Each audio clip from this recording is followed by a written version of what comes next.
ओम सहनावतु सहनो भुनक्तु सह वीर्यं करवावहै तेजस्विनावधीतमस्तु मा विद्विषावहै। प्रियात्मन, ये तैत्तिरीय उपनिषद का प्रथम अनुवाक ब्रह्मानंद वल्ली का इस प्रथम ये जो मंत्र है वह परमात्मा हम आचार्य और शिष्य दोनों की साथ साथ रक्षा करें, हम दोनों का साथ साथ पालन करें, हम साथ साथ फिर ये लाभ करें, हमारा अध्ययन किया हुआ तेजस्वी हो और हम परस्पर द्वेष न करें, तीनों प्रकार के प्रतिबंधों की शांति हो। तो वेद का मंत्र कहता है कि हम और शिष्य, आचार्य गुरु और शिष्य दोनों साथ साथ रहें और जो विद्यार्जनित सामर्थ्य संपादन करें। जिस गुरु के द्वारा जो विद्या प्राप्त हुई है, शिष्य उसका प्रचार प्रसार करें और आपस में द्वेष न करें। इसका तात्पर्य है कि कहीं न कहीं किसी कालखंड में गुरु और शिष्य में कोई मतांतर या वाद विवाद होता होगा या राग द्वेष होती होगी, इसलिए इस मंत्र को इसमें लिखने की आवश्यकता पड़ी। यह प्रतिबंध लगाया गया है गुरु शिष्य साथ साथ रहें और इस विद्या का साथ साथ प्रचार करें और विद्या प्राप्त का प्रचार आपस में राग द्वेष न करें और तीन प्रकार के प्रतिबंधों की शांति हो। जो ओम शांति शांति शांति 3 बार है, इनकी शांति हो। तो ये इसका श्लोक तो ये हर उपनिषद में आता है। अब प्रारंभ करते हैं ब्रह्म ज्ञान के फल, सृष्टि कर्म और अन्वय कोश रूप पक्षी का वर्णन। यहां पर यह बताया गया है, ब्रह्म विद्वाप्नोति परम, ब्रह्म विद्वाप्नोति परम तेसा भुक्ता शतम ज्ञान अनंतम ब्रह्म वेद निहिता गुहायाम परमे व्योमन सुअसुनेश सर्वान् कामान स ब्रह्मणः विश्चेति तस्माद्वः एतस्माद्वात्मन आकाशः संभूतः आकाशाद् वायु।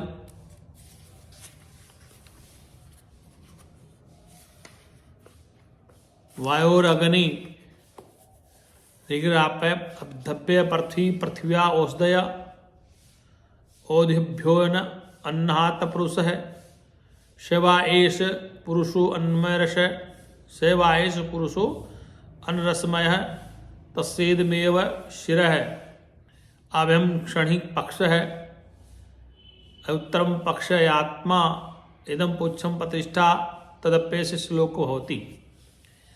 ये तैत्तिरीय उपनिषद का ये श्लोक ये कहना चाहता है कि ब्रह्मवेत्ता परमात्मा को प्राप्त कर लेता है। उसके विषय में ये श्रुति कही गई है कि ब्रह्म सत्य ज्ञान और अनंत है। ब्रह्म सत्य है, ज्ञान स्वरूप और अनंत है। जो पुरुष उससे बुद्धि रूप परम आकाश में नहीं जानता है, जो पुरुष वह बुद्धि रूपी गुहा में स्थित उसको जानता है, वह सर्वज्ञ ब्रह्म रूप से एक साथ ही संपूर्ण भोगों को प्राप्त कर लेता है। अर्थात वो जो अपनी बुद्धि में ऑलरेडी विद्यमान है उस ज्ञान स्वरूप को जानता है। तो श्रुति ये कहती है कि वह संपूर्ण भोगों को प्राप्त कर लेता है। इस आत्मा से आकाश उत्पन्न हुआ है। तैत्तिरीय उपनिषद कहती है कि इस आत्मा से आकाश उत्पन्न हुआ है, आकाश से वायु उत्पन्न हुई है, वायु से अग्नि उत्पन्न हुई है, अग्नि से जल हुआ है, जल से पृथ्वी है, पृथ्वी से औषधियां और औषधियों से अन्न और अन्न से पुरुष उत्पन्न हुआ। वह ये पुरुष अन्न एवं रस में ही है। उसका सिर, ये सिर है, ये दक्षिण बाहु ही दक्षिण पक्ष है, यम वाम बाहु वाम पक्ष है।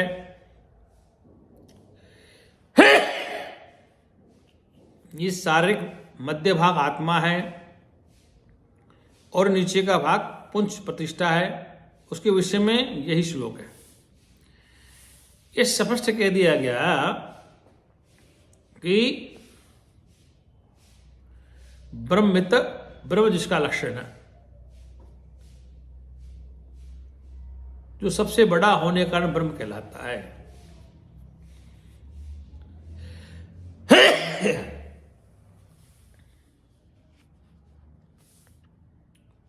उसे जो अंता उसका नाम ब्रह्मित है। इस प्रकार से इस मंत्र की व्याख्या की गई है।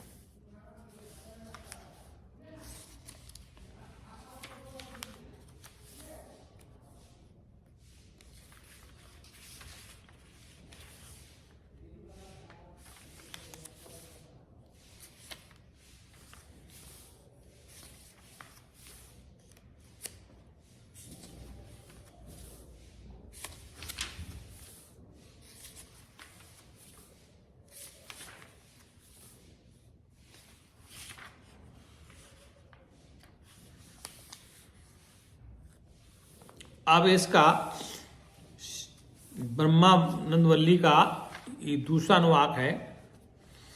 अन्न की महिमा तथा प्राणमय कोश का वर्णन ये तैत्तिरीयोपनिषद कहती है। अन्नादे प्रजा प्रजायन्ते या काशात पृथ्वी ओम स्थिता अथो अन्वेन जीवंती। इसका सारूप यह है कि अन्न से प्रजा उत्पन्न होती है। श्रुति कहती है, उपनिषद कहती है, तैत्तिरीयोपनिषद का यह भाष्य है कि अन्न से ही प्रजा उत्पन्न होती है। जो कुछ प्रजा पृथ्वी को आश्रित करके स्थित है वह सब अन्न से उत्पन्न होती है।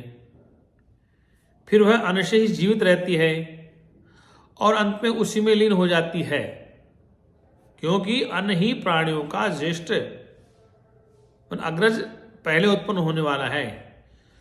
इसी से वह सर्वोस्त कहा गया है। जो लोग अन्न ही ब्रह्म है इस प्रकार उपासना करते हुए निश्चय ही संपूर्ण अन्न प्राप्त करते हैं। अन्न ही प्राणियों में बड़ा है, इसलिए वह सर्वौषध कहलाता है। सर्वौषध सभी औषधियों की औषधि है, मतलब श्रेष्ठ औषध। अन्न से ही प्राण उत्पन्न होते हैं। उत्पन्न होकर अन्न से ही वृद्धि को प्राप्त होते हैं। अन्न प्राणियों द्वारा खाया जाता है और वह भी उन्हीं को खाता है, इससे वह अन्न कहा जाता है।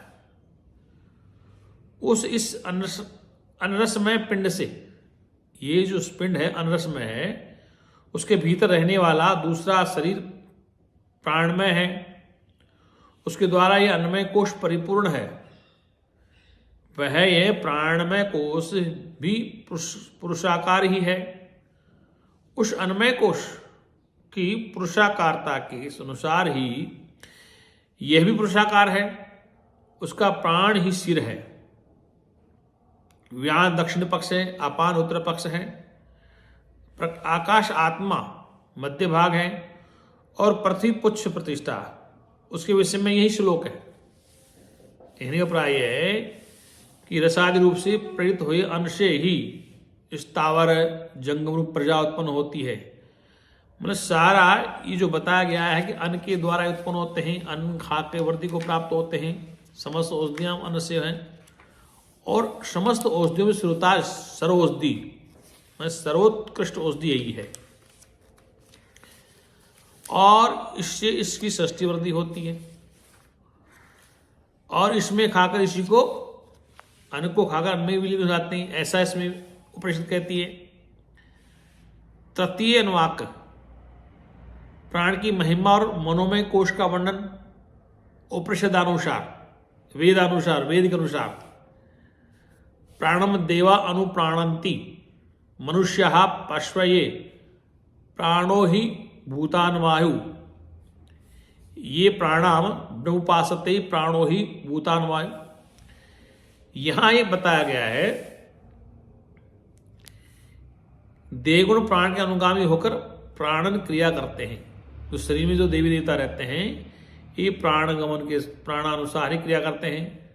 तथा जो मनुष्य और पशु आदि हैं वे भी प्राणन क्रिया से ही चेष्टावान हैं, प्राण के द्वारा ही चेष्टा करते हैं। प्राण ही प्राणियों की आयु जीवन है, इसलिए वह सर्वायुष कहलाता है। जो प्राण को ब्रह्म से उपासना करता है ये पूर्ण आयु को प्राप्त होते हैं। प्राण ही प्राणी की आयु है, इसलिए वह सर्वायुष कहलाता है। उस पूर्वोक्त अन्नमय कोश का यही देह स्थित आत्मा है। जो पूर्व अन्नमय कोश बताया उसका यही देह स्थित आत्मा है।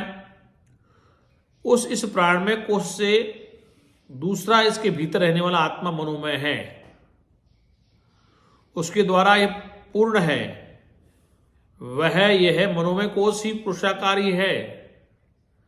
यजु ही शीश का सिर है, ऋक दक्षिण पक्ष है, शाम उत्तर पक्ष है, आदेश आत्मा है तथा अर्थांग उच्च प्रतिष्ठा है। उसके विषय में श्लोक है। यानी प्राण से ही समस्त प्राणी गतिमान है। प्राण के द्वारा ही आत्मा संचालित है। शरीर सबका क्या है, सबका प्राण के द्वारा संचालन हो रहा है।